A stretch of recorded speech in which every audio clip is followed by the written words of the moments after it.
You're standing in a room with another person, and after a bit, you started taking a closer look at them, and you realize that they look exactly like you. You know for a fact that you're not a twin. So, who could that be? How is that even possible? Some people call them doppelgangers while others say shapeshifters. But are they the same though? Have you encountered any of those in your lifetime without even realizing it?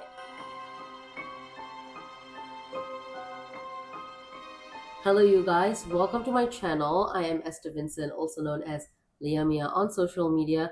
In this channel here, I talk about ghost mystery and crime stories. If that is up your alley, I hope you guys would stick around. And if you are really interested in it, please do subscribe to the channel. Maybe leave me a like, a comment. I would really appreciate that. So without taking more of your time, let's get into today's story.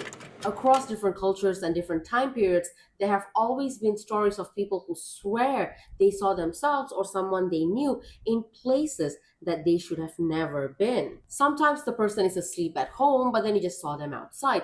Sometimes it's a person who lives so much far away, like in a different country, different continent, but then you just pass them by. And sometimes, in some cases, that person had already been dead for a long time. And guess what?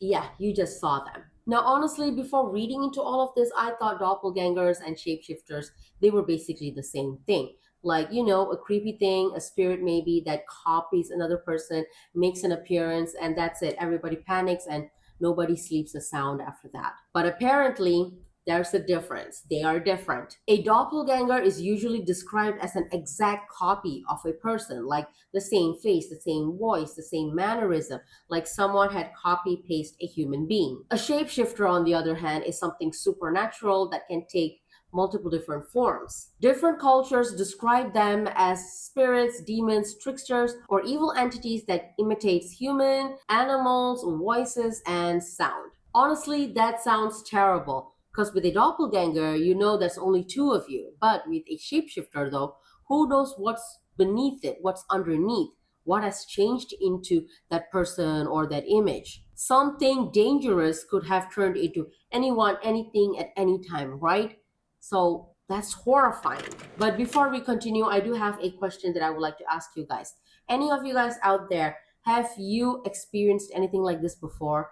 Because I know I have not, but I'm just curious. Any of you guys out there experienced anything like this before? Maybe seeing someone at a place where you know that they could have never been there, or hearing someone calling out your name when there's absolutely no one home, or even in some cases where you saw that person and they looked exactly like the person you know, but something about their demeanor, their character, the way they talk just felt off. Because some of these stories that I found online are genuinely creepy.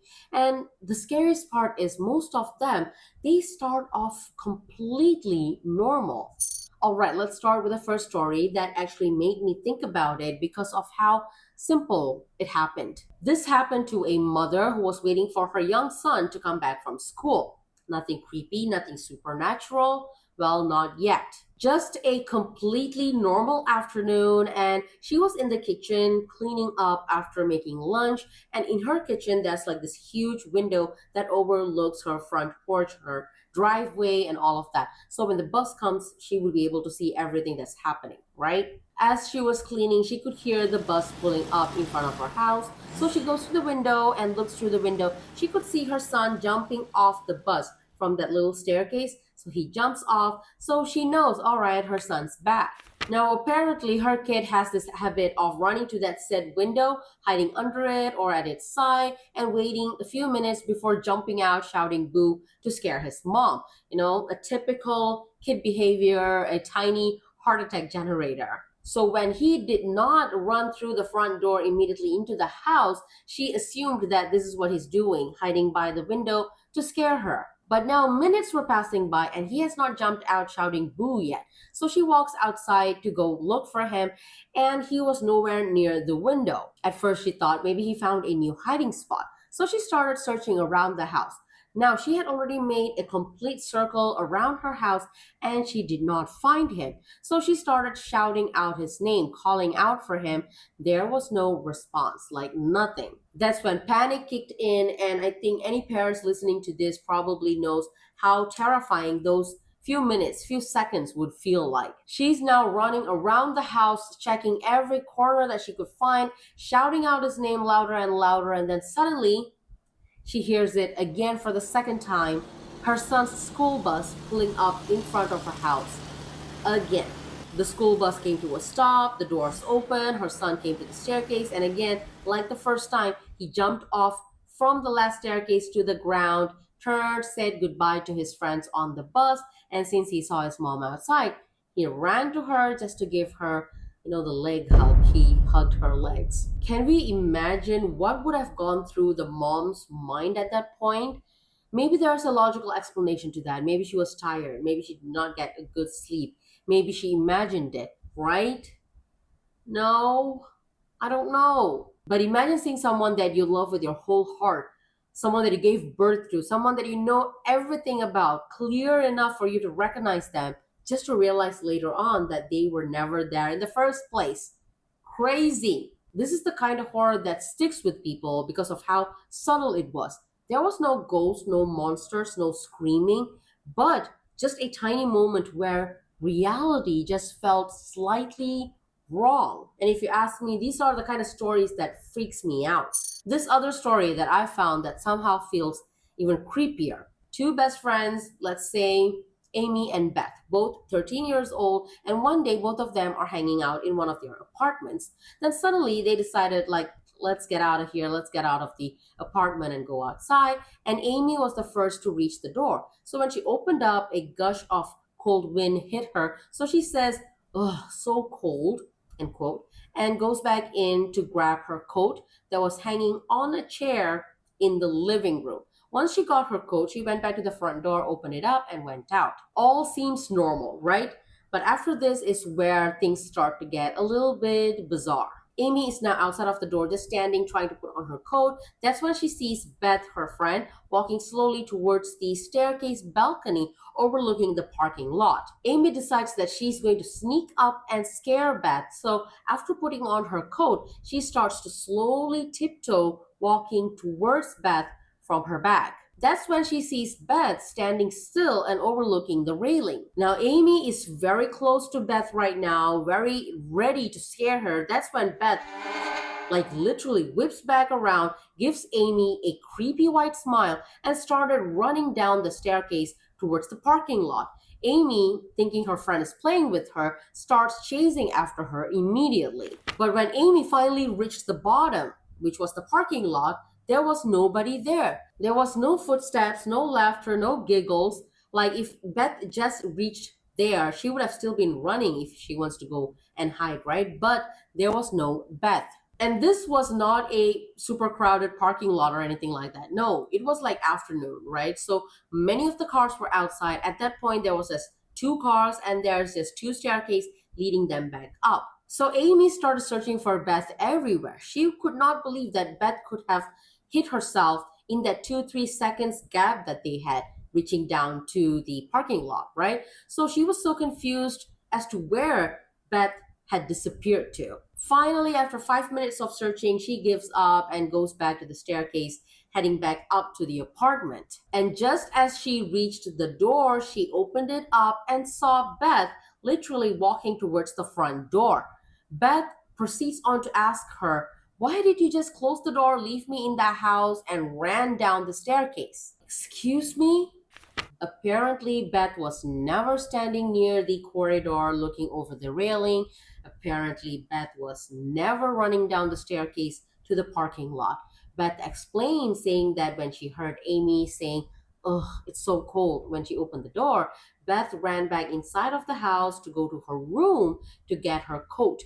So when she took her coat and walked back outside, she saw Amy shutting the door and running off. So she thought, like, okay. And so she just stayed back in her house.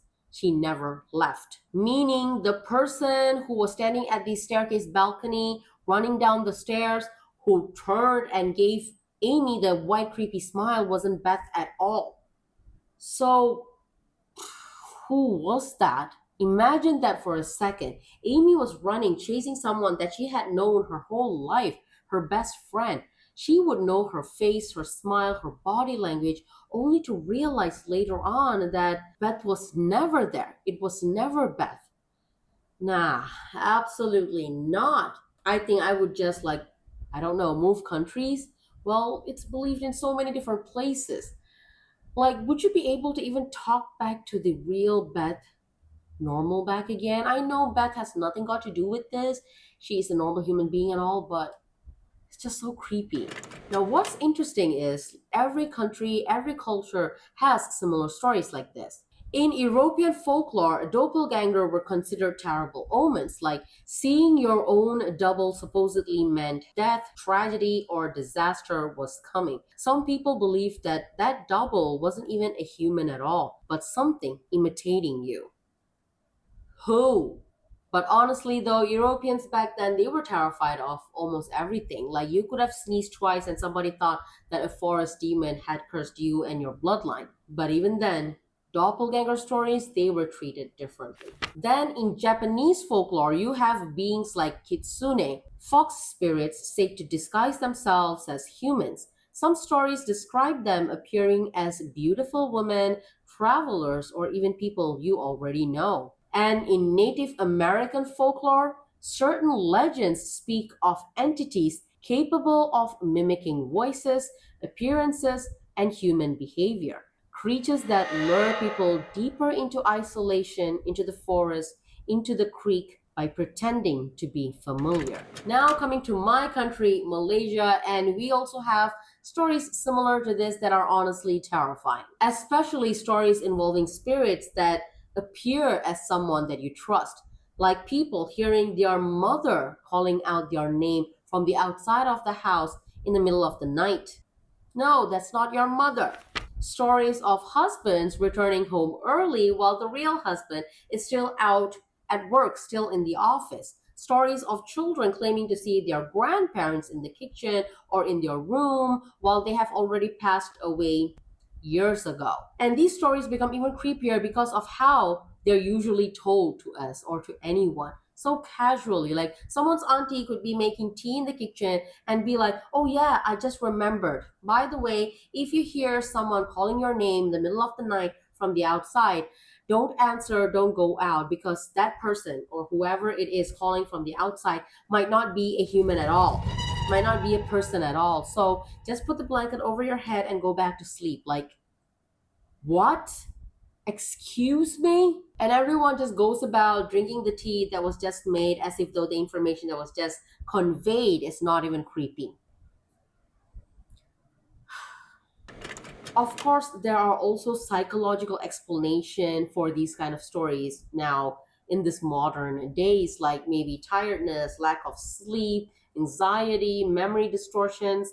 All this can lead to a person seeing or remembering things differently. I learned that there is this thing called Capgras syndrome. Capgras syndrome, where a person believes someone close to them, maybe a parent, a sibling, spouse, even a pet, has been replaced by an identical imposter.